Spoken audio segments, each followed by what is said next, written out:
James Green, Short Series Shenanigans. So, next episode, I believe this is 6, if I remember correctly. 5 or 6, I don't remember. I've lost count at this point. So, I will say this. The silicone bronze in with this mix, because I filled that one side I was telling you guys about. Now, everyone's like, green paint. Why did you use green paint? Well, I happen to have a can that's very similar to it. It was for some plastic patio furniture I got years ago. Pretty close match to, you know, I'm not worried about it matching all the other stuff. The base is still the tan, which the base is sitting over there. But anyway, so I've got oilers coming for the top. Those should be here. For those of you who are curious, yes, those little oilers, there's no way to get them out without running them. And there is this dealer stateside you can get them from. Don't get them from Grizzly. There is a person on eBay. You can get like 20, I think there's like 25 of them coming for like less than 10 bucks. So, this is the side here that what I've decided was this is where when they cast it, this is the casting sprue side, and it had a lot of impurities and stuff. So, in the process of milling this off or trying to get it somewhat flat because I didn't want to use body filler, and I thought about using body filler even after this, and I thought, nah, screw it, I ain't gonna worry about it, is I'll go back and I'll put another layer or two of paint on here. But I just want to get this functional. I'm not worried about super smooth showroom finish. But you can see this is where I built all this up, and when I was milling, trying to get this, because this wasn't perfectly flat either. Coming through here and just kind of getting it generally flat, man, that was tough. I was using a couple of different insert style. I used a SNMG, and then I used a TPU or TPG insert, milling insert, double 2 insert. The other, the SNMG, had 3, and man, it beat the heck out of it. Bam, bam, bam. I mean, just, you know, holy cow. And there was some area here in the middle of this when it had whatever was in the casting got up and mixed in with the silicone bronze. When I went to mill it, it ate inserts. I tried high speed steel with my fly cutter, and I did this off camera. It bounced off. So that proves to me, with whatever was in there that mixed in with the silicone bronze and the welding process created porosity or whatever, but it was hard and it tore up inserts. Oh my gosh, it tore up inserts. I was not happy, but we got it milled down. I had to take like 5 and 10 thousandths passes, just any more than that, and it would just grenade an insert. Long story short, I think after about an hour and some change of futzing with it, not counting in between having to change inserts and, you know, life happens, I think I spent about an hour and 15 minutes getting it milled down. So,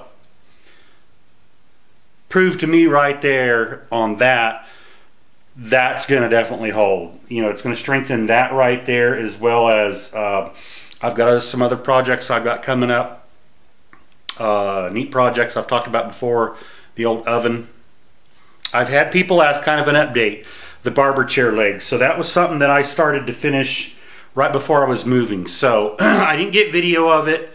The gentleman who I made the legs for the Takara Belmont barber chair 1950s version is complete. I plan on making a trip to his barber shop and do some video of it.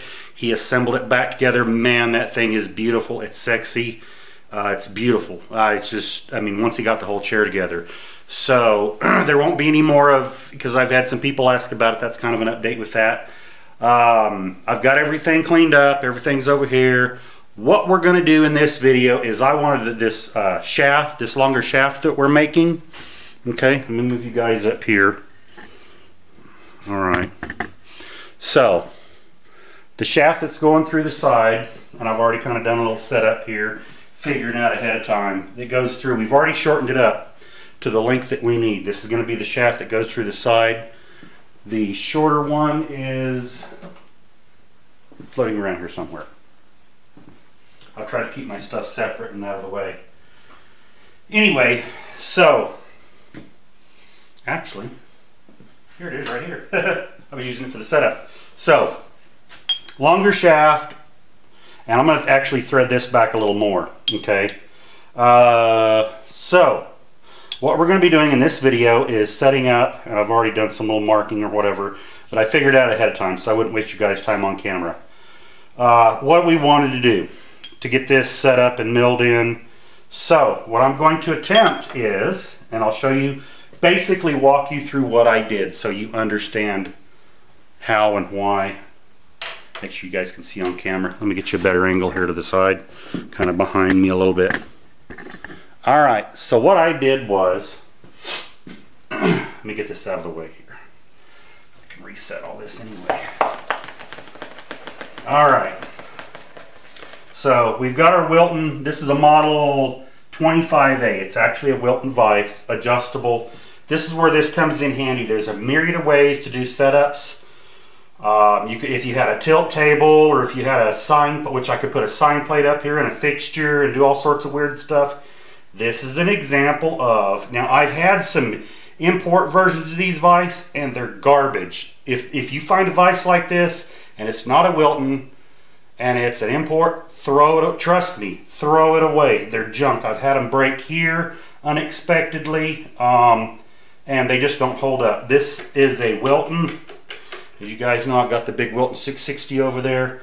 I've had another Palmgren brand like this that I thought was going to be good, and same thing, it broke too. I wasn't happy. And I wasn't abusing it, it just, they didn't last. Anyway, so this is a Wilton model 25A, drill press vise. Now we've got it on here, got it bolted down. So basically what I did was, is I put, because we want to figure out the angle, okay, simply placed it in here, like so. Alright, and I'm just kind of mocking this up to show you guys. Using my, yeah, right before I moved, this dropped and it broke, like, and I cried when this thing broke. This was like an old school LS Starrett, you know, early 1900s, hard and graduated 4. It fell and broke. I haven't done anything with it. I've got the other piece. I'm sad. I had a moment of silence when it broke. So, what you do is just come in here like this and held it up here, and we lightly clamped it in there, and we just tapped this around until we got it to where we want level, which I need to loosen that back up a little.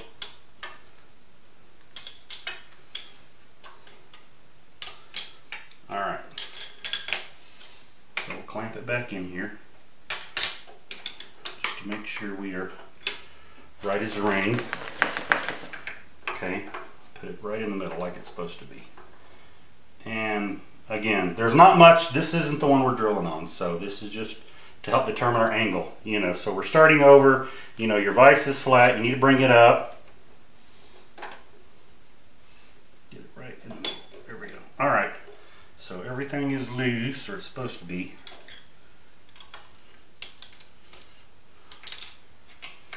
Alright, bring it up. And you can just hold your other piece up because you need to have your little level there. Hold it on the edge.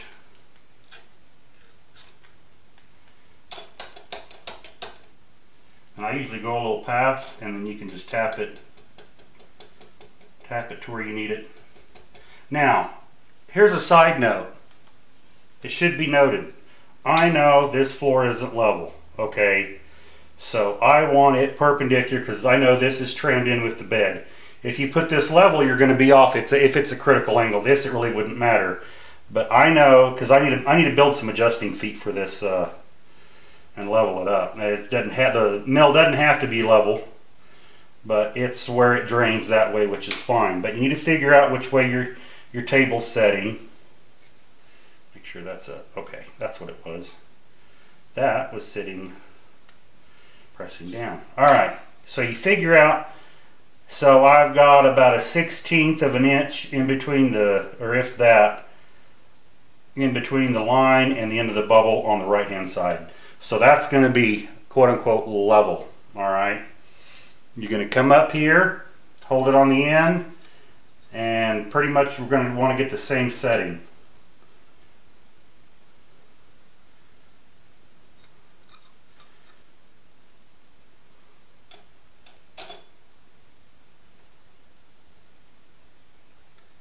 Got a reflection from the light.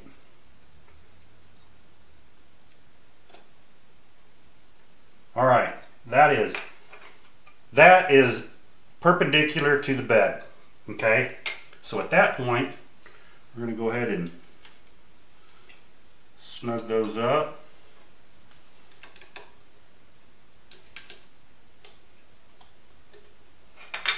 Take this out, get it out of the way, finish tightening these up.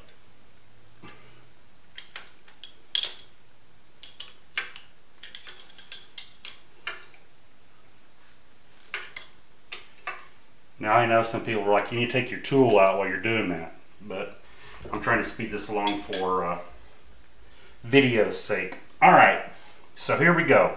So we know, and this is the hole mark where the other vertical hole is for the press pin. We're going to cut that in just a little bit. So here's another, and this has quite a bit of a shoulder compared to the other one. So I'm going to try to hold it here. There's probably a different way you could do it, but this is the way I'm going to try it. Now if I had a longer vise, I'd clamp the whole thing in there. But I'm going to go very gingerly with it, like that, right in the middle. Alright. Everyone's like, how are you going to get centered? Let me show you a trick here. Let me move you guys over here and zoom in. I'll show you what this is. I like to cheat and keep it simple. I like the KISS principle. Now let me get down here on this end and zoom in and I'll show you what I'm talking about. Alright, so right there, you see that little in the end? Well, actually I'm going to have to, let's get back here closer to where we need to be first. My apologies. Some of you guys already know exactly what I'm going to do. Alright, so we're going to come down here.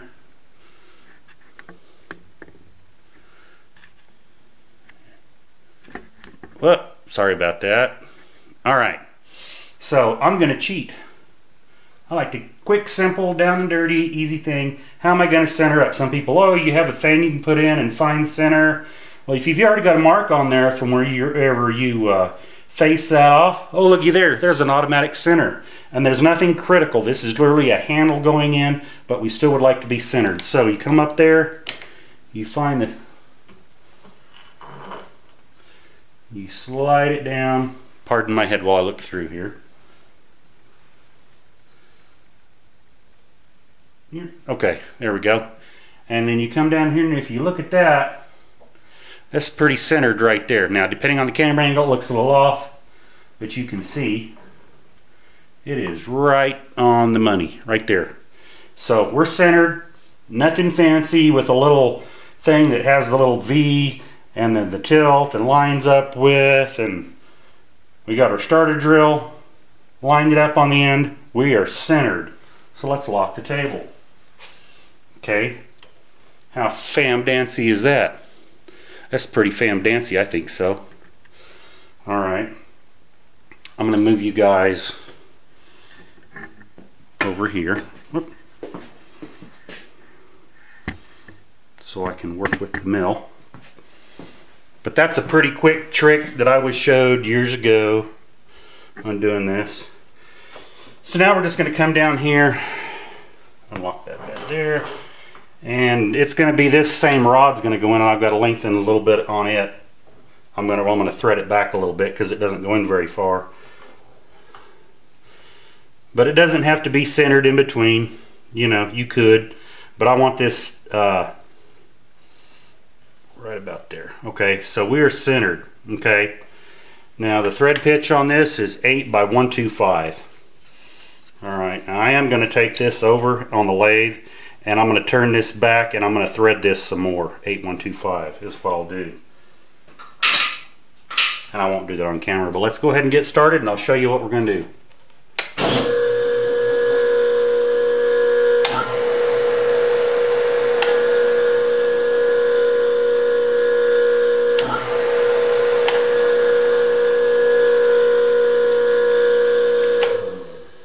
looks bent. That's weird.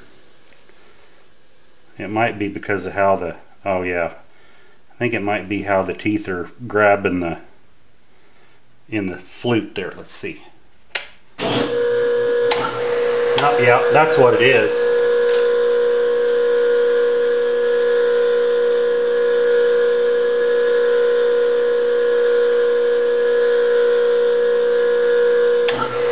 Yeah.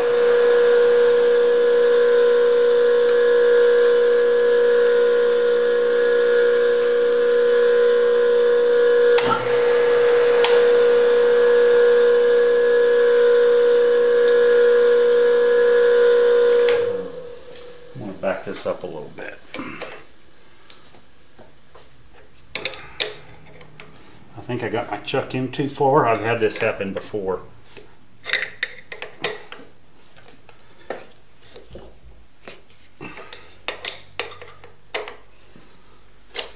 Always on camera, live and unedited. Alright, I think what I did is, yeah, okay.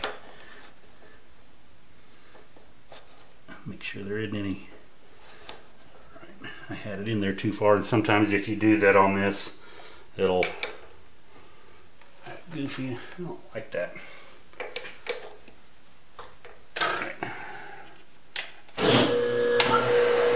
There we go. I don't know, they're wanting to grab in those flutes, and I may have to just go straight in with the bit.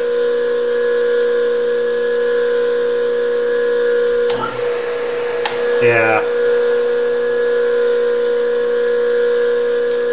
Well, I've got to get it started. Actually, I'm going to try a different starter bit, because I don't like that one. It's a good bit. It's a brand new Keto.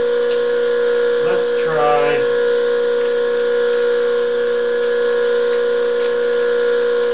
Here's some drill hog starter bits. Just put a starter bit in there.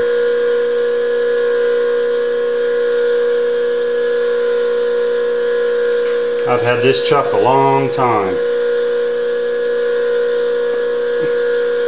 Alright. There we go.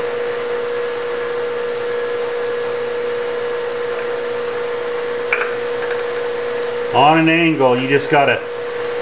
So this is 1144, to kind of remind everybody what metal that is.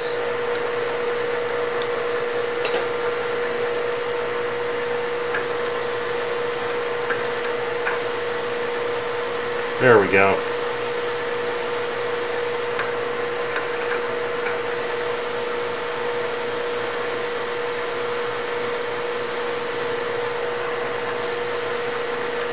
That's fine. My phase converter is cold, so it's noisy.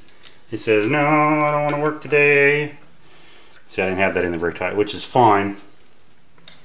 Okay, now we're going to come over with our letter H drill bit. Okay, so the letter H is going to be the size, or you could go with a, let me look it up here, so 8125, a 6.8 millimeter. I've got both, but my H was handy, so that's the one I went with and grabbed.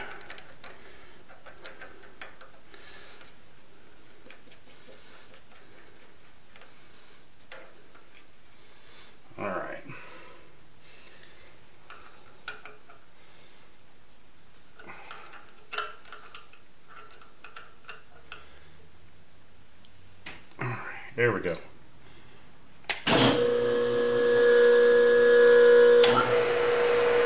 little squirt can hiding back here. Actually, I'll use this. I use my Spill Master.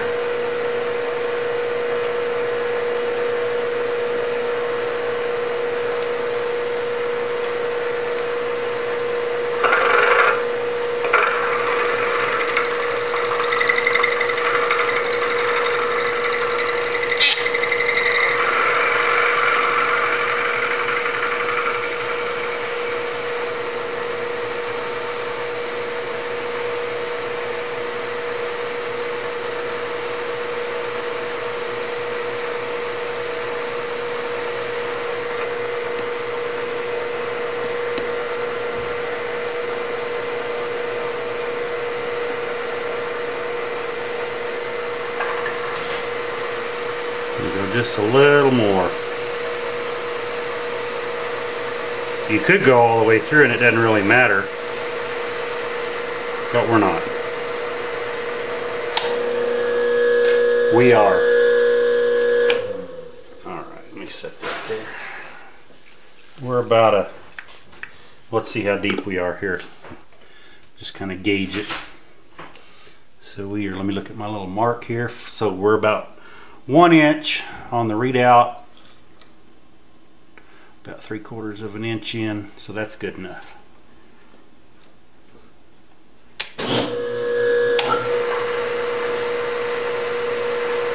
That's fine. Yeah, 3/4 of an inch. I'm okay with that. 3/4 of an inch depth. Perfectly suitable. So let's go ahead and flip it around the other side real quick before we run out of time. So next, all we got to do, very simply, that worked. Yeah, that'll work for what we need. Get our little brush. There we go. That's the one I was looking for. All we got to do is come in here, loosen this, and we're just going to go flat.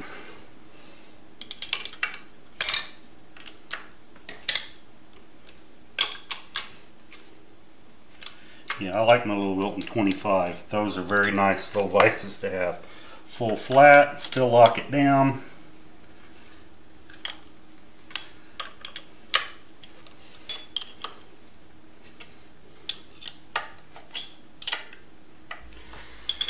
Alright, now the other bit we have already surmised that it's going to be this size for the push pin. It's going to be a let's see here, 13/64. Okay, plain and simple, nothing fancy. Now I'm going to put this right in the middle here to where it's lined up, and it is, there's enough room underneath. I don't have to worry about drilling my vise and messing it up. And let's switch bits real quick so we don't accidentally get to talking and drill the wrong size hole. Like that's never happened. Ask me how I know. Some people think it's easy doing YouTube videos. To me, honestly, if I could have someone just shoot my videos while I talk and do the work, that'd be awesome. But not all of us could afford. If I won the lottery, trust me, I'd have hire someone to do that for me. So plain and simple. Now we just got to come over here. We're going to loosen the table. And all I got to do is just slide forward here a little bit, and we're going to find the center of the shaft where the hole needs to be, and I've got it marked. Nothing super critical fancy, but I'll slide you guys in here so you can see what's going on. Zoom you down in there. Alright, so again, this is just, it's not a critical, it's an open air where a lot of this stuff can fit in there, so it's not a showstopper. Like it has to be this exact, but I did measure, so it's the same distance as the other one. Lock the table down. Next I'm going to go over just a hair. Same thing. Wash and rinse. Repeat as needed.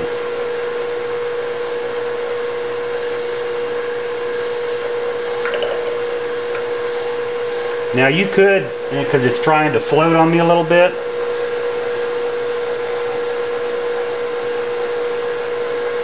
you come in there and make a little flat with an end nail or a starter bit.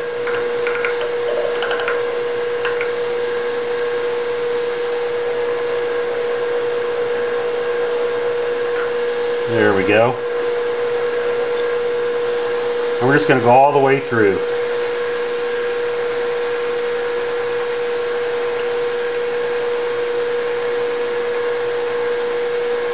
Real soft material. Cuts good.